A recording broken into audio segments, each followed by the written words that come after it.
Com certeza você já ouviu falar dos agentes de interiorização no Brasil, colônia, mas não sabe de tudo que eu tenho pra te falar nesse vídeo. Fica comigo até o final que eu te garanto que vai valer a pena. Mas antes você já sabe, né? Produção, roda a vinheta, produção.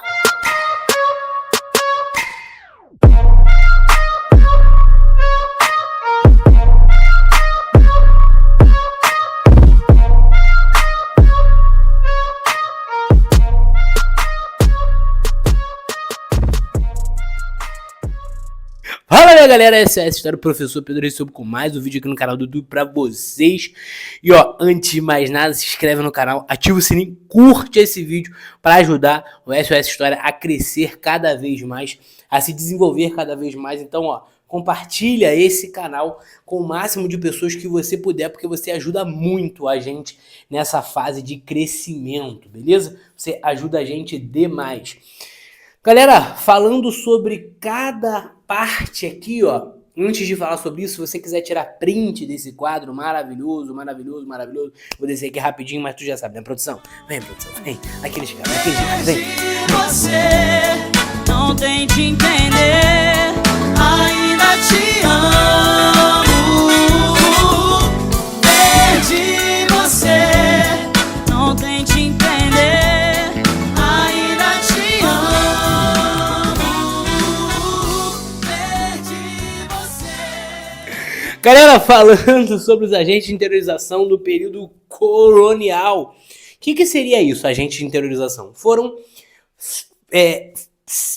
agentes, né, eu estava tentando achar outra palavra, mas foram grupos específicos ali que acabaram sendo responsáveis de forma intencional ou não pelo processo de ida para o interior. Então, assim, a construção da colonização brasileira ali no início do século XVI, ela é muito no litoral, ela fica muito restrita ao litoral.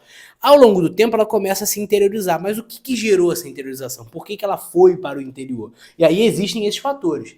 O primeiro ponto aqui que eu já destaquei são as entradas. É uma iniciativa financiada pelo Estado, tá? Então ela é estatal, que vai ser financiada pelo Estado assim que o governo geral chega com o Tomé de Souza, tá? Esses caras buscavam ouro no interior brasileiro, eram pagos pela coroa para buscar pelo ouro. Eles vão então para o interior justamente para encontrar ali algum tipo de ouro, tendo em vista que o governo geral, um dos motivos que levou ali, impulsionou o governo geral a ser implementado, é o fato de terem encontrado ouro na região de Potosí, a Espanha. Então os portugueses ficaram um pouco emocionados com isso.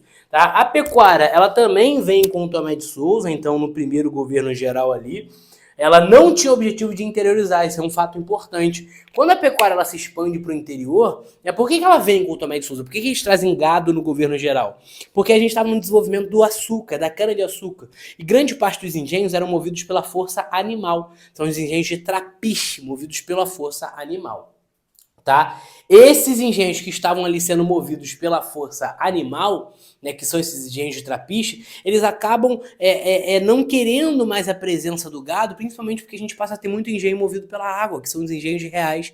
Então esse gado que está no litoral, ele acaba tendo que se deslocar, porque eles ocupavam as plantações de açúcar. Então ele se desloca para o interior em busca de terras, de pastos, para criar esse gado ali durante o período colonial. Ele serve para transportar, ele serve para alimentar a população, ele serve para o couro, para a força motriz, ou seja, de certa forma, né, essa pecuária é muito voltada para o mercado interno e pouquíssimo voltado para a exportação, tá? No caso dos bandeirantes, né, são outros ali agentes de interiorização que se originam na região de São Paulo, na região paulista. Por isso que o nome são bandeirantes paulistas. O que esses caras fazem? Né? Eles são uma iniciativa particular.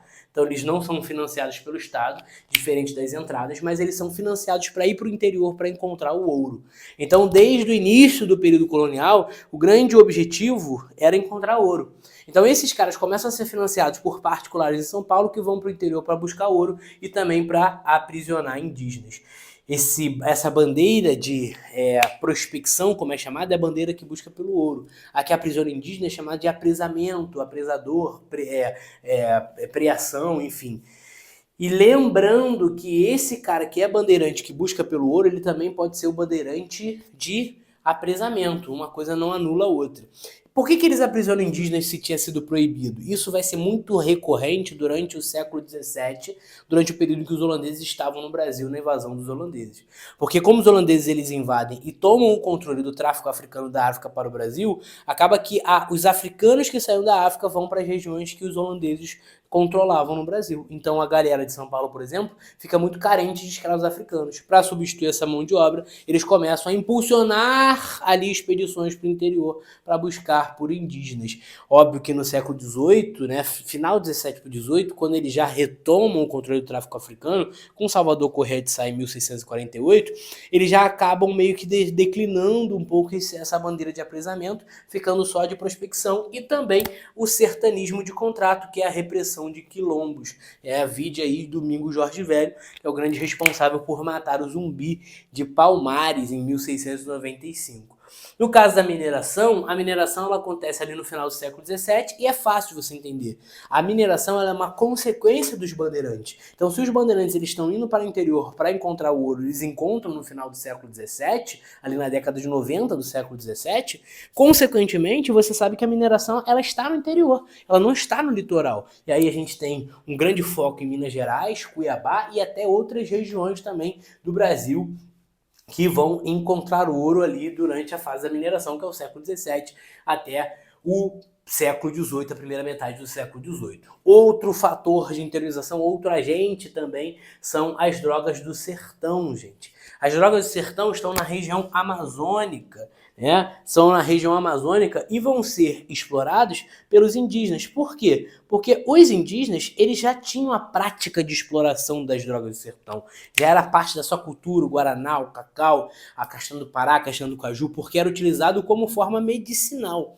Lembrando que o indígena não tem aquela noção de comércio, mas isso passa a ser comercializado, controlado pelos jesuítas. Então, enquanto os indígenas exploram, os jesuítas controlam, beleza? Ó, indígenas exploram, os jesuítas controlam e fazem essa troca, utilizando como moeda de troca essas drogas do sertão, assim também como a função medicinal. E aí, falando de jesuítas, eles também geram interiorização por conta das missões jesuíticas. Lembra que quando o padre José de Anchieta chega à colonização, ele percebe que não era necessário ali só simplesmente impor uma catequização, mas era necessário se aproximar da realidade dos indígenas e trazer esses indígenas para a realidade católica. E aí ele começa a adaptar o catolicismo para essa cultura desses indígenas e ele forma as famosas aldeias jesuíticas, né, com um processo de catequização muito forte. Então todos esses agentes são grandes responsáveis por levar a colonização para o interior e expandir o território de Portugal, muitas das vezes desrespeitando as delimitações do Tratado de Tordesilhas. Curtiu esse vídeo? Se inscreve no canal, ativa o sininho, tá? Ativa o sininho, se inscreve no canal. Curte esse vídeo porque você ajuda o SOS História a crescer cada vez mais. Vamos pra cima, produção. Vamos para, pessoal. Vamos para, pessoal. Você não tente entender, ainda te